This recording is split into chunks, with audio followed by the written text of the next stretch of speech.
So you guys have been tuned in with the turbo truck build. You guys know this truck is going to the dyno, to the tuner in the next few days, and we forgot probably one of the most important things, bud. I don't know how we forgot to do the spark plug gap, one of the main things that you're supposed to do when you turbo a truck, but you guys know we're gonna go ahead and get that done today. I don't know how we forgot to gap those, but right now we're gonna go ahead and get that handled. Yeah, so when you go forced induction or turbo, whatever, you got more cylinder pressure. You don't want to be blowing out your spark, so we just got to gap them down just a little bit smaller so we don't blow out that spark. We're gonna go ahead and take them all out right now, do a few other goodies on the truck, throw in our AFR, nice new little radio, just little things right here. Final touches to get the truck ready for the dyno, which pretty much already is, but I thought if I had the time and the room to make one more video, why not, man? Let's go ahead and do it. So right now we're just gonna go ahead and get out all the spark plugs. Of course, there's only a total of 8. Get those out, gap them, and then throw them back in, man. Should be pretty quick. Fellas, we finally made it, man. The dyno tune is a few days away. Truck, still gotta add a few little bolts. Got a bolt on the bed, little maintenance things. But yeah, the gap of the spark plugs is definitely something we gotta do. Got the spark plugs right there. How they looking? Got that E85 on them. Yeah, it's like running a little bit rich, so, but you know, we don't have a tune, so it makes sense.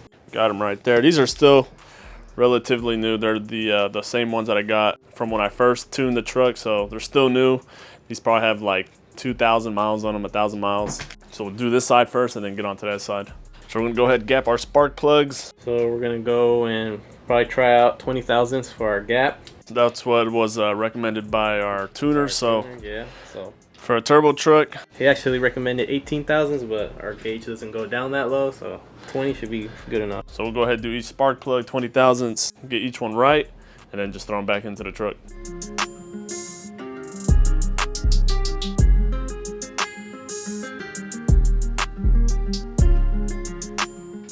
It's a good thing remember to do those spark plug gaps, because yeah, we just could have been blowing out the spark and having a misfire, so we don't want that during the tune. Definitely don't want that to be happening, so it's a good thing.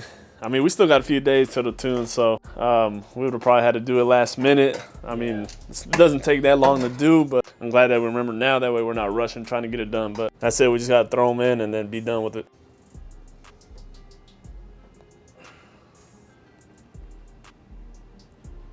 All right, there you have it. Got all the spark plugs in. Got all the wires back on, so pretty much done with that. It took like 20-30 minutes. So we'll go ahead and move on to our new radio, fellas. Check it out, man. Real quick, shout out to AliExpress for hooking up your boy with a new radio, man. You guys know we're always installing new radios here. Check it out. Ooh. Fellas, man, they're having a crazy Black Friday deal. Make sure you guys check it out. Link and code in the bio. Let's go ahead, get this new radio on. It should look better than that small one that we have in there. So let's go ahead and throw this in, man. Check it out. We got a 9-inch screen. Because of everything you pretty much need. Mic, GPS. Also comes with a whole little camera system and any cords or cables that you'll need. So this thing's actually real good quality. This is one of the first ones that I see with a built-in fan. Don't see many of those. So you guys know that have seen me install this smaller one.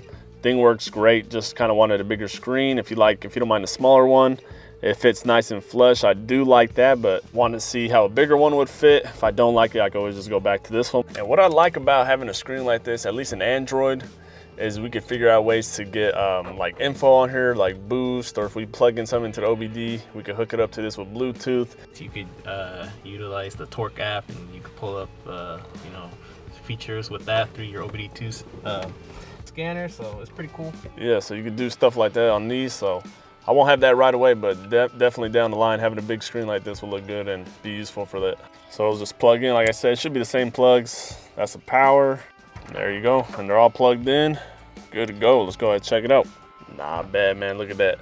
There it is. That's how it sits. Not perfect. There's gonna be like a small little gap, but if you don't mind the little gap and the way it sits, looks perfectly fine. Looks good. Give it some power. Boom, there it is.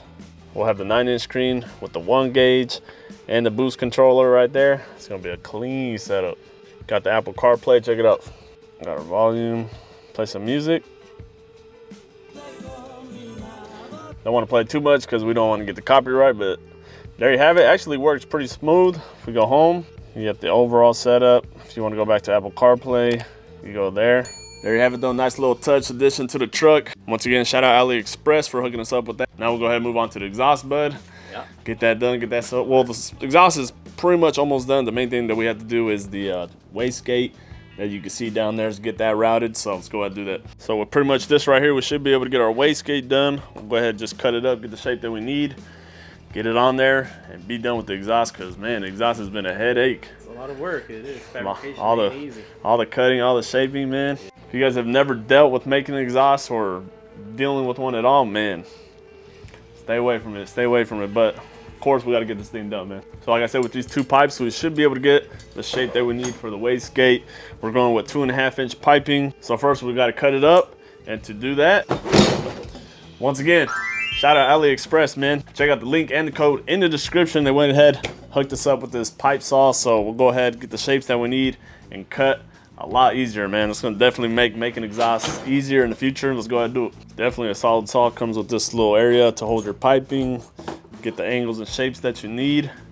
Definitely a good addition to the tools, bud. Yeah, definitely good addition. Something we should have had for a while.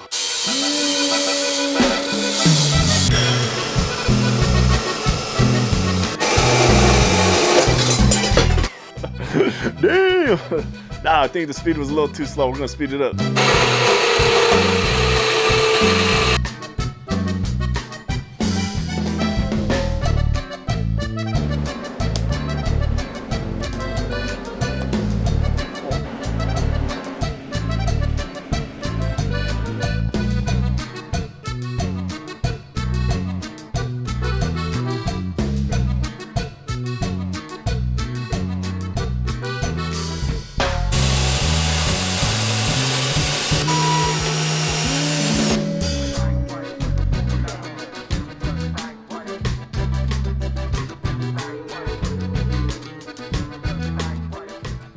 Are you worried you won't finish the truck in time for the tune? Yeah, would I say I'm worried? Nah, you know, at the end of the day, we're gonna get it done. We got about a week from now, so things like this tend to happen. You know, not everything always goes planned. You know, with a little bit of teamwork and hard dedication, you know, anything's possible, and that's exactly what we're doing here, man. Shout out to Evil Energy for hooking us up with some things to go ahead and get this exhaust done. We got some V-bands for that 4-inch exhaust, some fittings for our turbo. If you guys want a discount from their website, check the description for the discount. It's going to be for their whole website. So shout out to them for hooking these up. Check it out, man. Stainless. Still can't beat it. So we're going to go ahead, throw these on, man. Let's do it. Also went ahead and picked up this 3/8 hose from them for our transmission lines, because you guys know last time we did it, kind of did a little janky. So now we'll be able to get 2 whole lines from the transmission to the trans cooler. That'll definitely be nice.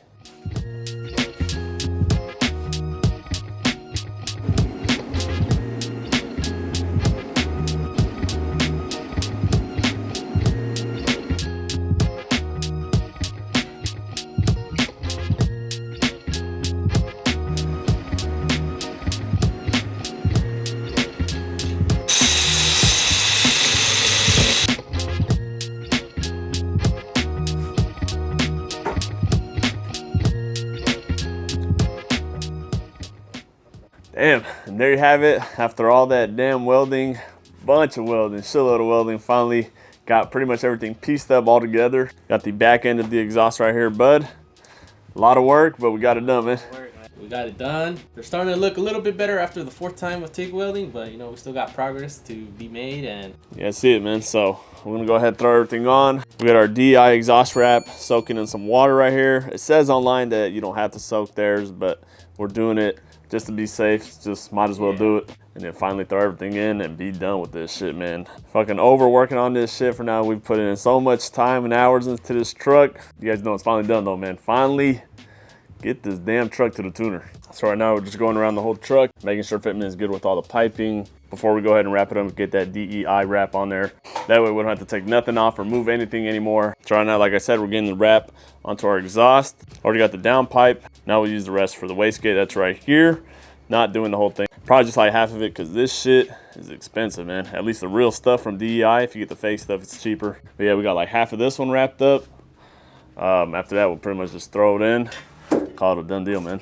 All right, and there you have it. Got the wastegate on. So now we'll go ahead, just throw in our piping. We'll also go ahead and throw in our sleeve for the turbo. We were gonna do the AFR, but probably just do that right before we take the truck to the tuner. It's real simple, just plugs right into the 1 gauge hub. And then onto the down pipe, one of the bungs real simple. So gotta kind of shimmy it in there. It's real tight, especially with 4-inch piping. It's like the biggest size you could go as far as exhaust. I don't think I've heard or seen anyone do 5-inch, but I think with 4-inch, we've had enough headaches, man. So we've had to play some crazy Tetris with this piping. All right, there you have it. We got our down pipe in, our wastegate piping, and everything's looking to fit good. We got one last touch that we need to add, and that's gonna be our turbo blanket, man. One of the last final touches. We'll go ahead and just set that on there for now. Get the spring on there later, but there you guys have it. You guys see the idea. Got the matching wraps. Go ahead and tuck that a little bit. But there it is. Ooh, that shit looks fire, man. That right there, pretty much the complete truck, man. Still just need to add like the O2 sensors, little stuff like that. But the next time you guys see this truck, 100% is gonna be on the dyno. Don't really got time to do any more filler videos. Truck is done right next to the vet. Once the truck is done, you guys know we're doing the vet next. Pro charger. What you guys think, man? Let me know in the comments. Just do an NA build or throw a pro charger on it, man. But I just pulled up in the OBS. What's up? What's up? Got the OBS right there. What's next for the OBS? Only thing left is swap, trans. Swap, trans, clean it up, get some wheels. There it is, man. So once we finish with my truck, I'm gonna start going crazy on this one right here. Before we close out on the video, we're gonna go ahead and do a boost leak check on the whole truck. Basically just gonna go ahead and get some piping, tubing onto the turbo, get the air compressor, throw some air into it, and see if we hear any leaks. So right now we'll go ahead and show you guys how we're gonna do it. Our kind of little janky setup should work, just to, like I said, check if there's any boost leaks. Nothing crazy, man, a little bit of Mickey Mouse work, right bud? So that little metal piece of pipe that we just cut, just sliding it in there. They're gonna slide it over this cap, tighten it. That should allow us to tighten it and seal the gap. And then that's gonna go onto the turbo, throw another clamp on there, then hook up the compressor to the cap, and then push air. And that should allow us to see if we have any leaks. So you just make your hole. Then we're gonna go ahead and attach the end that goes to the pressure gun. And then that's pretty much it. Hook it up to the turbo and get some action. And there you have it. Once you're done, that right there is your end product. So yeah, we just used the valve stem for a wheel. Valve stem for a wheel. Yeah, and then you just get your valve stem air pressure for your tires, and you just put it in like that and put some air in it. After pumping air through it, doing a little bit of testing, coming to find 2 leaks, bud. And the good thing is that none of it is on the piping. It's all relatively in the same area. The first one was from our map sensor. Just got to get a better seal on that. And then the second one was right here on the throttle body, on the door, the butterfly, the spring that's right here. We get a little bit of air escaping through there, but I heard that's common on these little Chinese throttle bodies. So there's 2 things you could do. Either just upgrade to a Holly or kind of take it apart, take the shaft out and throw a seal on it. I think that's what I'm gonna do. So figure out those 2 and then we should be good to go. Always some BS, man. Always some BS, but at least we did that before just taking it to the dyno and having a useless day at the dyno, not being able to dyno the truck. So it's good that we know that. But as far as this area right here, this did turn out to work good. Didn't have issues with that. So if you guys wanted to see a way to boost test one of these LS's, that's it right there. Got this at Home Depot. So we have like a 4-inch PVC cover to a 4-inch coupler. And then like I showed you earlier, just put a piece of that 4-inch pipe in there just so it tightens. And yeah, works good. But fellas, there you have it. It's gonna pretty much cover it for this video. Like I said, the next time you guys see this truck, it's gonna be on the dyno, hitting some poles. All we can say is stay tuned, bud. Stay tuned. Get ready for Gap and Must. Let's do it.